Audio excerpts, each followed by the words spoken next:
আসসালামু আলাইকুম, সবাই কেমন আছেন? আমি আজকে কিভাবে তেলের পিঠা বানাবো সেই রেসিপিটি আমি আপনাদের সাথে শেয়ার করবো। আপনারা আমার পুরো ভিডিওটি দেখলে আপনারাও পারফেক্ট ভাবে তেলের পিঠা বানাতে পারবেন। এই কাপ দিয়ে আমি ৩ কাপ চালের গুঁড়ি ভিজিয়ে রেখেছিলাম। রেখে ওটা আমি ব্লেন্ডার করে নিয়েছি। ব্লেন্ডার করে নিয়ে এখানে আমি ময়দা দিয়ে দিলাম। আসলে পিঠাতে আপনারা অবশ্যই ময়দা দিবেন। এখানে আমি ১ কাপ ময়দা দিলাম। ময়দা দিলাম। আর মিষ্টি জিনিসে অবশ্যই একটু হালকা লবণ দিতে হয়। লবণ দিলে আসলে মিষ্টি জিনিসের স্বাদ বাড়ে কিন্তু। এখানে আমি একটু পাউডার দুধ দিবো। আপনারা গরুর দুধ দিতে পারেন। আমার কাছে আসলে পাউডার দুধটা দিলে মনে হয় তেলের পিঠাটা অনেক মজা লাগে। আর এখানে আমি এই যে দেখুন এই কাপ দিয়ে আমি এখানে ১.৫ কাপ চিনি দিয়ে দিলাম। মিষ্টিটা আপনারা বেশি খেলে আরেকটু বেশি দিবেন, আর কম খেলে কম দিবেন।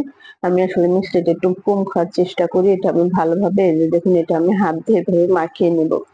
এটা এভাবে হাত দিয়ে ভালোভাবে ছেনে একটু মাখিয়ে নিবেন। যত ভালোভাবে মাখাবেন এটা কিন্তু তত আঠালো হবে। আঠালো হলে তেলের পিঠাটা কিন্তু ভালো হবে, অনেক ফুলবেও ভালো, পিঠাটা নরমও হবে, খেতেও কিন্তু অনেক মজা হবে। এখানে আমি হালকা একটু করে কুসুম গরম পানি দেব। এই যে পানি দিয়ে যে ব্যাটারটা কিন্তু এই পর্যায়ে এরকম একটু ঘন করে নিব।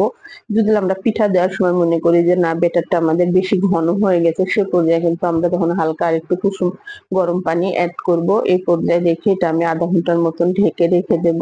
০.৫ ঘন্টা পর আমি এটা ফিরে এসেছি। ফিরে এসে এই দেখেন ০.৫ ঘন্টা অবশ্যই রেখে দিবেন। ০.৫ ঘন্টা পর ফিরে এসে আমি চুলায় একটা কড়াইয়ে তেল বসিয়ে দিয়েছিলাম। তেলটা গরম হলে ভালোভাবে গরম হলে এখানে আমি পিঠাটা দেব। ১ম এ ২-১ টা পিঠা যদি নাও ফুলে পরের পিঠাগুলো কিন্তু অবশ্যই ফুলবে। কিন্তু আমার মনে হয় যে ১ম পিঠাটাই আমার আসলে ভালো ফুলবে। এবার পিঠাটা মাশাআল্লাহ দিলে খুব সুন্দরভাবে ফুলেছে। আসলে কড়াইটা একটু কম গরম হয়েছিল মনে হয়। নিচ দিয়ে হালকা টেনে পিঠাটা মাশাআল্লাহ কত সুন্দর ফুলেছে। আপনাদের পিঠাগুলোও কিন্তু এভাবে ফুলবে। একটু পরে এভাবে উল্টে দিব পিঠাটা। আপনারা কিন্তু হালকা ভাজবেন, একটু কড়া করে ভেজলে এই যে পিঠাটা এভাবে দিয়ে সুন্দর করে ওই পাশটা আমি ভালো করে ভেজে নেব। জি, আপনারা গুড় দিয়ে ওই পিঠা বানাতে পারেন। আসলে আমার মেয়ে গুড়ের পিঠা খায় না দেখে আমি গুড় দিয়ে বানালাম না।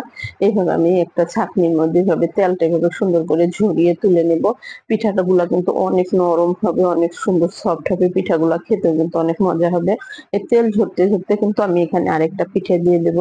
আমার ওই পিঠাটাও কিন্তু মাশাআল্লাহ দিলে খুব সুন্দরভাবে ফুলে উঠবে। উম এই যে দেখুন এই পিঠাটাও কিন্তু আমার মাশাআল্লাহ আমি তীর করে তুলে নিলাম এই কারণে, যেহেতু তেলের পিঠাতে প্রচুর তেল থাকে। ওই তেলটাও যেন হয়ে যায়, এই ধরনের পিঠাটাও কিন্তু আমি আস্তে এভাবে প্রত্যেকটা পিঠাই কিন্তু আমার ফুলবে। আমি এভাবে আস্তে ভেজে নেব। আমার এই পিঠাটাও ভাজা হয়ে গেছে। আপনারাও কিন্তু এভাবে পিঠা বানালে অবশ্যই আপনাদের তেলের পিঠা পারফেক্ট ভাবে হবে। আর শীতের দিন বলতেই কিন্তু হরেক রকমের পিঠা খায়। তেলের পিঠা আসলে যেকোনো সময়ই কিন্তু খাওয়া যায়। দেখুন পিঠাগুলো আমার কত সুন্দর ফুলেছে।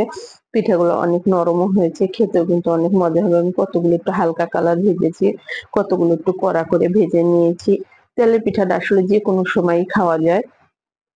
শীত বলেন, গরম বলেন পিঠা কিন্তু খাওয়া যায়। কিন্তু আসলে শীতের দিনে পিঠা খেতে কিন্তু বেশি ভালো লাগে। আপনাদের কাছে যদি আমার এই ভিডিওটি ভালো লাগে আপনারা অবশ্যই আমাকে একটা লাইক দিয়ে আমার চ্যানেলটি সাবস্ক্রাইব করে দেবেন। ধন্যবাদ সবাইকে।